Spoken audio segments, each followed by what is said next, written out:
We are officially down to the final stretch of the fantasy season. There are only about 2 to 3 weeks left depending on how many weeks you're in your league, and at this point your year is either coming down to the wire or you're trying to position yourself to completely ruin somebody else's playoff hopes. Either way, there is still a ton to play for right now, and the managers who stay aggressive on the wire are usually the ones who are still standing at the end. This week, I've got 5 players that need to be on your radar immediately, the kind of names that can quietly swing an entire matchup and give you the edge that you've been missing. But before we dive into the video, quick note, I know I have been MIA over the past couple of weeks. I had to take a short break from the madness of the NBA season and the non-stop grind this fantasy channel has been, but I am back, I'm locked in, and I'm ready to help you finish out this year strong. Let's get into the 5 players who can make or break your playoff push. Welcome back to The Corner, your #1 destination for everything fantasy basketball related.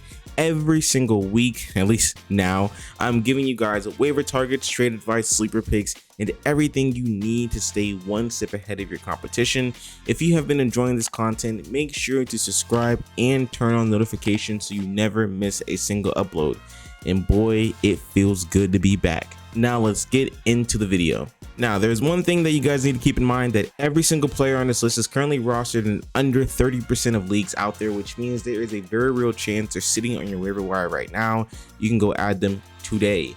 These are primarily deep league gems, but even if you're in a shallow league and you just need a boost to get through the week, there are definitely a few names on this list that can help stabilize your week in your lineup and give you an edge where it matters the most.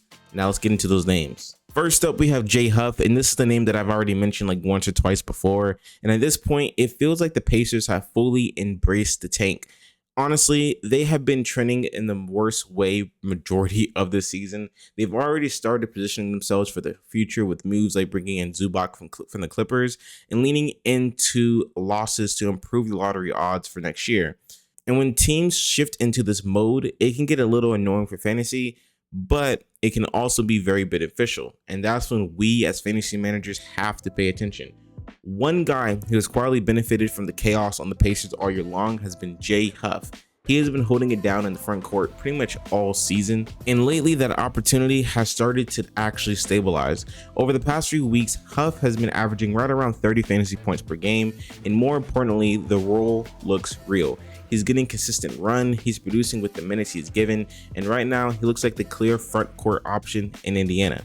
Now, the downside of this option, and you do have to factor this in, is going to be the schedule that the Pacers play this week. The Pacers only have 3 games in the upcoming week, so you're not getting that 4-game volume boost that we love to target here on the channel. That keeps Jay Huff just a tier below that must-add territory when it comes to the shallower formats out there.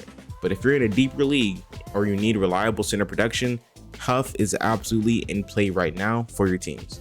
Next, we have Max Renaud from the Sacramento Kings, and we're going to keep it in the front court conversation for now.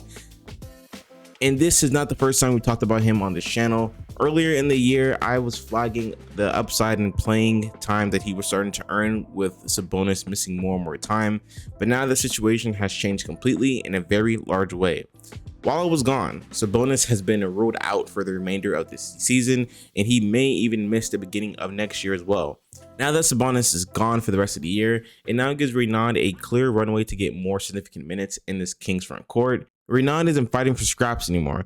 He's locked into a significant role, and more importantly, the production that we've been seeing over the past couple of weeks should be where he's living in that range. The minutes are there, the opportunity is there, and on a Kings team that is still trying to stabilize the rotation, that matters a lot in fantasy. What really pushes him up the board for me this week is going to be the schedule. Sacramento has 4 games in a week where the volume is king. That gives Renaud a very clear path to return on value if you can pick him up. You're not necessarily adding him, expecting him to go nuclear every single day, but the consistency plus the game volume is exactly what you want from a front court streamer.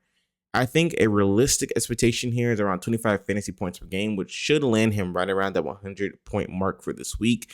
And the matchups are fairly good because a lot of these front courts that they're facing this week are struggling as well. So this is a very achievable number for the Kings.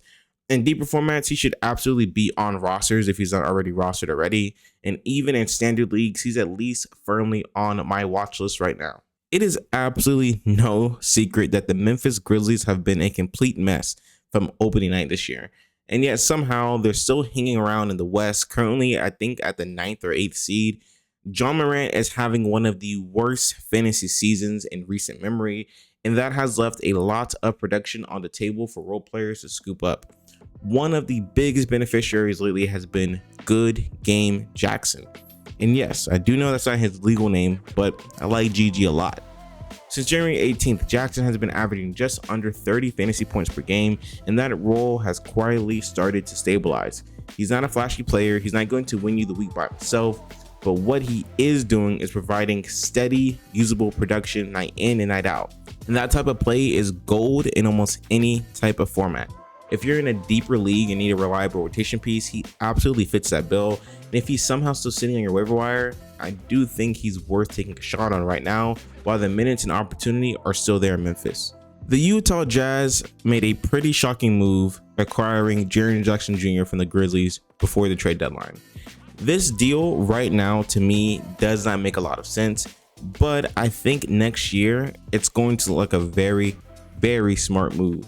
With JJJ out for the rest of the year this year with the knee injury, I believe it is, that leaves a lot of front court opportunity in Utah.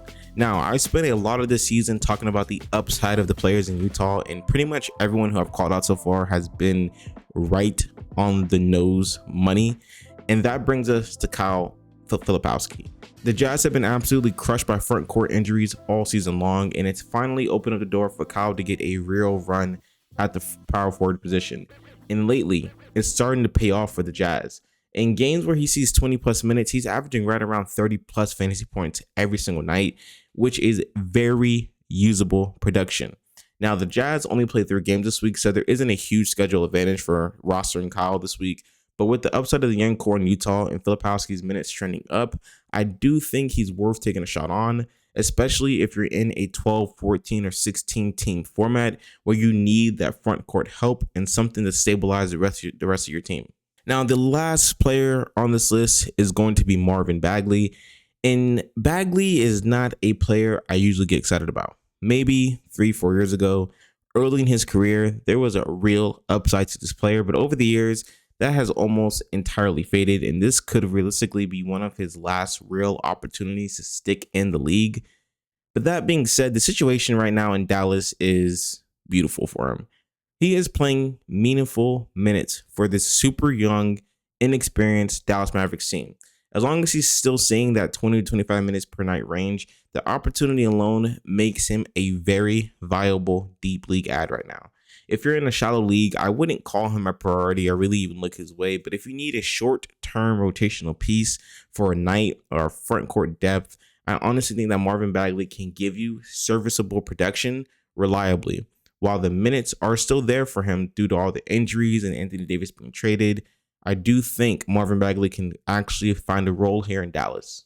So these are the players I'm targeting this week, and based on the matchups and the game volume, I expect them to have a very strong fantasy value. We're in the final 2 to 3 weeks of the season, so if you're making that last playoff push, these are the types of moves that can get you over the line. If you found this video helpful, YouTube is already recommending the next one on your screen. And trust me, you're going to want to watch this video as well. I break down even more players that can help you win your matchups on a week-to-week basis. As always, thanks for stopping by the corner, and I'll see you in the next one. Peace.